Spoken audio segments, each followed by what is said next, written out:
staf ahli gubernur bidang kemasyarakatan dan SDM, staf ahli gubernur bidang ekonomi, keuangan dan pembangunan, kepala biro organisasi, serta yang mewakili kepala OPD lain seperti dari BKD dan instansi lainnya, segenap Widya Iswara BPSDM Provinsi Jawa Timur, kepala BKD, BKPSDM atau BKPP Kabupaten Kota yang hadir, dan tentunya yang saya banggakan peserta pelatihan kepemimpinan administrator angkatan 13 dan 14 yang mudah-mudahan senantiasa sehat selalu.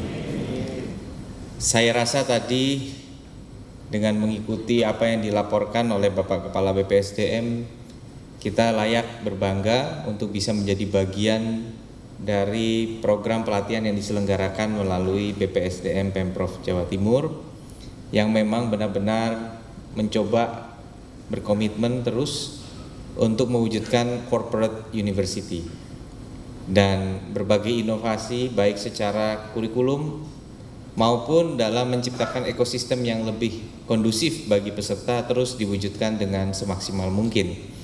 Dan kita melihat bahwa memang akreditasi untuk BPSDM ini juga meraih akreditasi yang sangat baik dari assessor. Nah, saya ingin memberikan sedikit referensi background mengenai apa yang kira-kira perlu juga ada dalam pengamatan kita memasuki program pelatihan dan pendidikan ini. Karena kita tahu bahwa memang tadi dikatakan pendidikan ini wajib, sudah menjadi aturan yang wajib untuk diikuti oleh yang menduduki jabatan. Dalam hal ini ibu bapak sekalian adalah administrator yang datang dari berbagai instansi. Sebelum lanjut saya ingin mengucapkan juga sugeng rawuh selamat datang kepada peserta baik yang dari kabupaten kota se-Jawa Timur di luar dari Pemprov dan juga yang dari luar Provinsi Jawa Timur. Lanjut, kita tahu bahwa prioritas pembangunan kita hingga 2024 nomor 1 SDM, sumber daya manusia. Baru infrastruktur nomor 2. Nah, bagaimana kemudian kita membangun SDM? Ini tentu perlu ditopang oleh birokrasi pemerintahan yang juga sejalan dengan pembangunan SDM. Dan artinya bahwa menempatkan kualitas sumber daya manusia sebagai keunggulan utama dari birokrasi adalah hal yang paling penting. Baru kita ngomong infrastruktur, baru kita ngomong deregulasi atau re-regulasi, kalau istilahnya dulu Pak Dekarwo sering bilang, bukan hanya menderegulasi tapi juga re-regulating, reformasi birokrasi dan transformasi ekonomi. Tetapi nomor 1 adalah pembangunan sumber daya manusia. Di sini ada grafiknya bagaimana kita melihat bahwa Korea dan Singapura, ya, Korea dan Singapura ini merdekanya. Ya, Korea cuma beda 2 hari sebelum kita, Singapura 20 tahun setelah kita, tetapi melesat tinggi dalam hal GDP per kapita. Artinya sumber daya manusia kita masih menjadi PR besar. Kalau ini konsekuensinya 2 kepada kita. 1, bagaimana kita menjalankan tugas untuk turut membangun sumber daya manusia. Dan ini bukan hanya tugasnya Dinas Pendidikan. Ini tugas seluruh elemen. Dinas Pertanian harus memikirkan human resource quality dari sektor pertanian. Begitu pula industri dan perdagangan. Jadi kita harus berpikir bagaimana intervensi kita dalam melakukan kegiatan ini harus bisa meningkatkan sumber daya manusia di tengah masyarakat. Tapi yang kedua, tapi justru yang paling utama, harus dimulai dari kualitas sumber daya manusia kita sendiri, internal kita. Itulah sebabnya kita tidak melihat penyelenggaraan pendidikan ini hanya sebagai formalitas untuk memenuhi saja syarat-syarat yang ada dalam regulasi atau aturan. Tapi ini adalah kesempatan untuk benar-benar meningkatkan sumber daya yang ada di dalam birokrasi pemerintahan. Lanjut. Nah, kalau kita lihat hari ini, tantangan terbesar kita juga adalah mindset. Rumus tahun lalu nggak bisa diasumsikan berlaku tahun ini. Kalau saya dulu ingat gitu penyusunan RPJMD, biasanya semangat besarnya itu di bab 1 pendahuluan. Itu baru ditaruh semua, dicemplungin tren terbaru apa. Begitu udah sampai lampiran mengenai plafon anggaran, itu cuma berapa persen dari anggaran tahun lalu aja ditambah. Jadi nggak nyambung antara bab 1 dengan action. Jadi di bab 1 kita ngomong disruption, industri 4.0, digitalisasi, artificial intelligence. Programnya apa? Sosialisasi. Programnya apa? Sama. Gimana?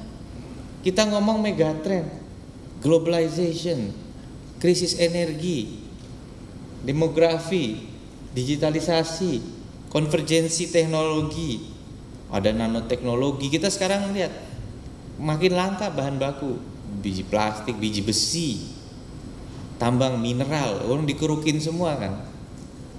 Makin sulit mencari, maka muncul new materials. Apa kita sudah mengintegrasikan terobosan nanoteknologi ke dalam kebijakan kita, baik dalam pembinaan industri maupun dalam melakukan apa yang kita butuhkan.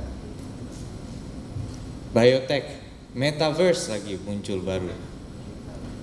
Apa itu metaverse? Intinya gimana caranya duit jenengan itu bisa dibelanjain lebih banyak lagi ke hal-hal yang nggak ada wujudnya, secara real. Jualan tas tapi digital, jualan properti tapi digital. Payu, bahasa Jawa Timur payu ini artinya laku. Lah kok bisa? Ya itulah manusia itu. Gitu. Kalau dia sudah mampu, ya kadang-kadang terdorong. Bahkan kadang-kadang ada juga ya. Jadi nanti itu sosialita itu nanti arisan di mana? Arisan di rumah saya yang di mana? Yang di digital. Ketemuannya digital nanti. Alamatnya ini, wah dia punya rumah bagus, mahal, satu properti itu ukuran standar kafling bisa 130 juta itu. Online, Decentraland namanya. Tapi karena menggunakan teknologi blockchain itu tidak bisa ditumpuk oleh orang lain. Karena sudah pakai blockchain, teknologi yang enkripsi menentukan keamanan dan keunikan dari satu properti digital. Tas digital dijual. Lukisan nanti masuk ke rumahnya ngeliat tuh ini lukisannya, ya ini lukisan mahal saya beli, bener mahal dan dibeli dan hanya punya dia. Jadi orang-orang teknologi ini punya cara gimana kalau jenengan ini seiso nabung ojo belanja no kan gitu kan, gimana caranya supaya terus belanja. Ini tren yang terjadi di dunia luar. Jadi kita berjuang ini, bakul pasar ngeluh, Pak pasar di saya ini sing tuku ora teko, sing teko ora tuku. Ya, artinya yang datang nggak beli, yang beli nggak datang gitu. Yang datang cuma lihat-lihat, yang mau beli nggak ke situ. Itu susahnya. Tiba-tiba yang punya duit diajak beli barang digital. Ini kan, tapi di realita nggak bisa kita bilang itu urusan nanti. Masih banyak yang miskin, masih banyak yang nganggur, tambah banyak yang nganggur dan miskin kalau itu kita abaikan. Tambah banyak. Keputusan kita harus jelas apa regulasi. Nah ini sayangnya bukan ranah kita, tapi kita mesti ngerti. Ini di pusat. Bagaimana itu? Saya bilang kasih pajak aja yang gede untuk produksi metaverse itu, kan bahaya itu. Ya, kalau luar negeri. Kalau dalam negeri monggo, ya. Kalau dia bikin produk metaverse tapi mempekerjakan pegawai di sini, dia punya kantor di sini, yo monggo. Tapi kalau misalnya orang-orang luar, itu kan sama aja beli barang luar, harusnya kena cukai, harusnya kena bea cukai maksud saya. Iya, mau kita belanja di luar masuk harusnya beli kok. Lah ini digital nggak perlu lewat bea cukai, masuk.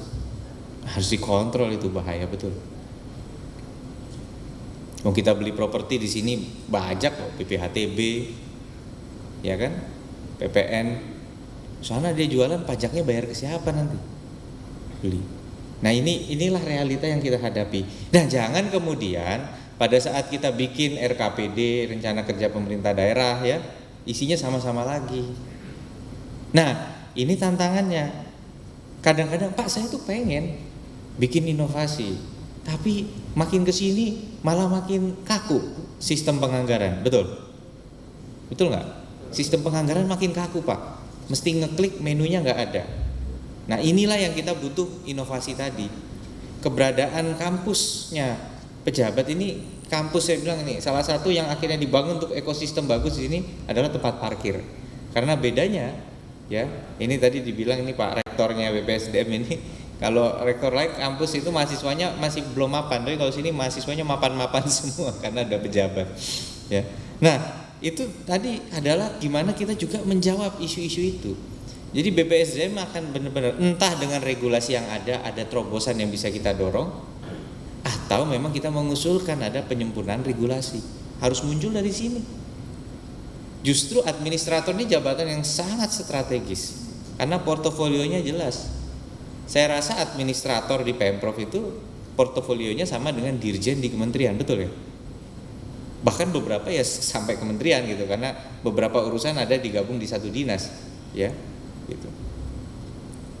Kita punya Disperindak, ada Kabid Industri, di kementerian itu menteri sendiri tuh. Jawa Timur penduduknya 40 juta. Perekonomian yang terbesar kedua di Indonesia 2.400 triliun. Kalau dibandingkan dengan ekonomi negara-negara lain, kita bisa masuk peringkat 60-an kalau nggak salah. Negara. Dan jenengan duduk di Pemprov Jawa Timur misalnya, menjadi kepala bidang industri gitu. Sama dengan jadi menteri perindustrian negara-negara yang level segitu. Nah, mindsetnya harus begitu. Mindsetnya. Katanya iya Pak, tanggung jawabnya podo, tapi fasilitasnya bedo Pak katanya. Ya hitung pengabdiannya. Lanjut. Nah, berakhlak ini muncul ini terminologi berorientasi pelayanan, ya service oriented. Saya nggak mau ngomong terlalu banyak, saya yakin udah sering tiap hari ditanamkan gitu ya. Tapi service oriented ini kata kuncinya saya pengen menyampaikan. Pada saat kita berhadapan dengan orang luar, ya di rumah sakit tadi salah satunya dari rumah sakit haji, ya memang gitu. Kadang keluarga pasien itu kalau senewan karena keluarganya sakit gitu ya, ya kadang ngomong itu ya namanya orang panik ya keluar aja semua, nggak sabar, nggak bisa mendengar, itu bisa terjadi. Terus apa? Terus kita bentak balik gitu kalau udah nggak tahan, ya nggak bisa juga. Nah, perawat yang ada di depan, dokter yang berhadapan dengan kepanikan dari keluarga pasien, kemana mereka harus mencurahkan keluh kesahnya pada saat mereka seharian dihantemi, terus ketemu atasannya dihantemi juga. Nah di sini beda, atasan itu harus jadi tempat curhatnya pegawai, bukan cuma arahan toh. Jangan jadi administrator, ya. Ini harus juga menjadi tempat curhat dari tim. Mereka yang seharian itu menghadapi di luar dan harus ngempet kalau bahasanya, ngempet nahan. Ya di sini tempat curhatnya. Gitu. Berikan motivasi kepada mereka, berikan semangat. Gak bisa cuma diancam, tak sanksi kok, tak hukum. Mereka manusia. Kalau terus ditekan, di bawah ditekan, di atas ditekan, bagaimana? Motivate, tapi kalau nggak bisa terus dimotivasi ya sudah. Memang harus diberi firm. Kalau saya sebagai politisi ya sebenarnya yang paling bagus saya lebih masuk berita atau viral kalau saya marah-marah. Tak copot kamu, itu lebih viral. Tapi buat saya, kita di sini kerja sebagai tim, bukan untuk popularitas individu kepala daerah. Jadi mari, gak usah, jangan sampai Bu Gubernur atau saya perlu keluar kata-kata kayak begitu. Insya Allah saya yakin kita bisa, karena saya tahu memang ini pengabdian. Jadi service oriented saya nggak mau menekankan Anda harus sudah ngerti semua kok harus, tapi realita di lapangannya ini loh yang harus kita tangani. Gitu. Tiba-tiba mereka curhat di medsos, terus kita langsung ngamuk, jangan. Tabayunlah kepada tim kita. We are the leader, kita leadernya. Tabayun. Tanya realitanya gimana? Cool, tenang. Nah, kita tahu. Kadang di situasi seperti itu bagaimana ngambilnya? Apa langkahnya secara public relation? Mana orang tiba-tiba akan curhat aja tuh panjang gitu kan. Terus viral, cepat sekali viralnya. Nah, di saat seperti itu kita satu tim. Jangan kemudian temennya yang kebetulan nggak ada urusan, terus temen yang ngeliat temennya yang satu, alhamdulillah bukan saya. Ya nggak apa-apa, alhamdulillah bukan saya sih, tapi juga jangan kemudian merasa tidak ada empati gitu, karena situasi seperti itu kadang tidak mudah gitu ya. Nah, hati-hati. Jadi sekarang ini kita benar-benar dinding mendengar itu bukan hanya dinding mendengar, karena handphone di mana-mana. Salah ngomong tahu-tahu muncul itu viral, direkam lah, apalah. Jadi butuh stok sabar yang ekstra dan butuh kolaborasi yang maksimal di antara kita. Dan peran dari leader di tingkat administrator menjadi sangat-sangat penting. Sangat-sangat penting. Ya. Saya rasa yang lain sudah clear, kolaboratif tadi, adaptif, lanjut. Nah, ini yang menarik nih, employer branding. Core values and employer branding. Ini disampaikan oleh Bapak Presiden, ya. ASN ini harus punya juga, ya, values yang sama gitu. Jadi kalau lihat, oh, ASN-nya Pemprov Jawa Timur atau ASN dari luar Jawa Timur, ya, itu ada yang sama. Ya dulu stereotipnya, oh iya Pak, masuk jam 7 insya Allah, pulang jam 3 itu pasti gitu kan, kalau dulu katanya.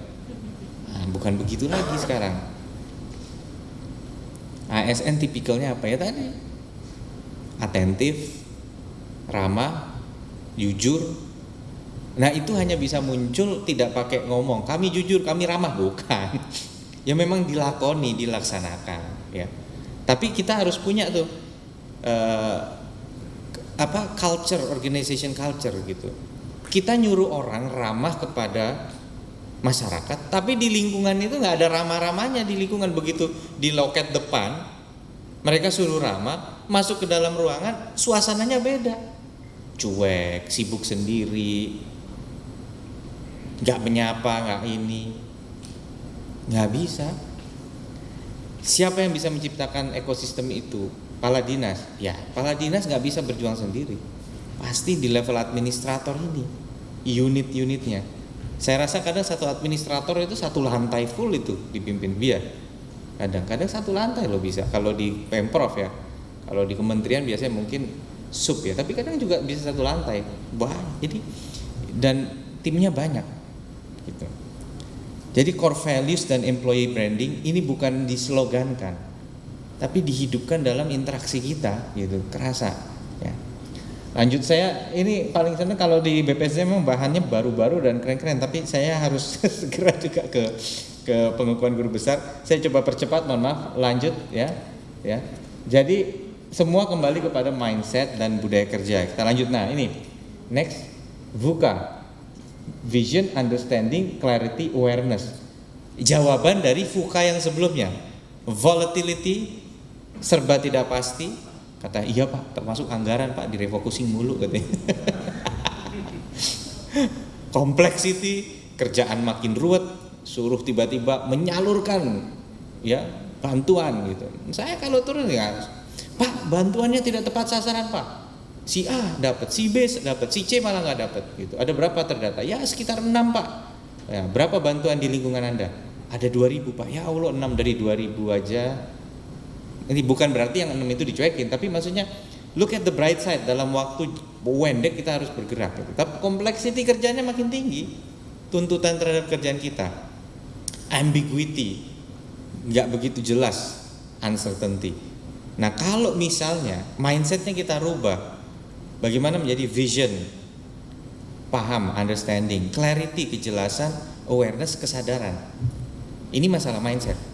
Pada saat kita melihat volatility, dunia segera bergerak cepat apa? Jadi kan itu vision gitu. Ya, bahwa oke, artinya kita punya peluang untuk yang dulunya carry ketinggalan malah bisa nyalip. Misalnya dirubah. Put the volatility to our advantage gitu. Jadikan itu, ya. Kemudian understanding artinya oke, betul ada resiko refocusing. Mana yang harus saya prioritaskan dulu saya belanjakan. Yang enggak dalam. Jadi selalu kita punya mindset tiap kali kita punya DIPA anggaran, tahu kita yang jelas-jelas nggak boleh gagal. Nggak boleh gagal lelang misalnya. Ya, banyak sekali anggaran gagal lelang karena juga nggak diantisipasi. Ini harus segera di depan. Lanjut. Next. Ya. Nah, jadi tadi karena kita kerjanya makin kompleks, kita harus mengutilisasi teknologi semaksimal mungkin. Semaksimal mungkin. Berkas banyak, kalau nggak kita organisir keteteran kita. Saya rasa electronic workflow itu masih belum berjalan dengan maksimal di banyak lingkungan ASN. Saya ngerti kenapa. Kadang-kadang takut. Nanti di audit gitu salah-salah dikit malah jadi temuan. Saya ngerti gitu, itu tantangan. Makanya kita harus cari titik tengah. Tapi kalau setiap nota dinas disposisi itu harus dalam bentuk hard copy, ya lama banget. Pakai WA masukin. WA tuh nggak bisa mengorganisir. Memang mempercepat nyampe, tapi kalau nggak ada sistem database surat menyuratnya clear, itu berat. Nah, sempat dibuatkan di pusat tapi lambat sekali loadingnya. Saya ingat waktu itu. Nah ini perlu kita pikirkan. Kalau kita nggak pakai IT, kita nggak mendorong, dan tentunya skill yang lain itu menjadi sangat-sangat sulit ya. Itu. Lanjut. Nah ini tadi, ini menarik nih. Kita nih workhorse, star, deadwood atau trainee. Nah deadwood itu yang paling susah itu. Deadwood. Yakin saya jenengan pasti ada tuh pegawai yang deadwood gitu ya. Udah kayu mati udah. Udah nggak ada itu, udah nggak bisa dikasih semangat gitu, dan nggak pernah bersyukur gitu. Di saat orang pada di PHK dia punya kerjaan tetap tapi nggak bisa bersyukur. Ya. Nah ini yang ini khusus nih, pasien khususnya Pak Rektor ini Pak Aris. Ya apakan yang kayak begini-gini? Ya ini butuh pelatihan, Deadwood Training Program gitu ya, program hidup kembali atau pensiun dini udah mending antara itu. Ya, udah susah. Nah tapi ingat loh. Nggak semua orang jadi deadwood karena keinginan dirinya. Kita tanya dulu masalah keluarga, masalah personal, masalah kesehatan. Jadi jangan langsung karena negativity ya kita. Tapi hasilnya ya deadwood gitu.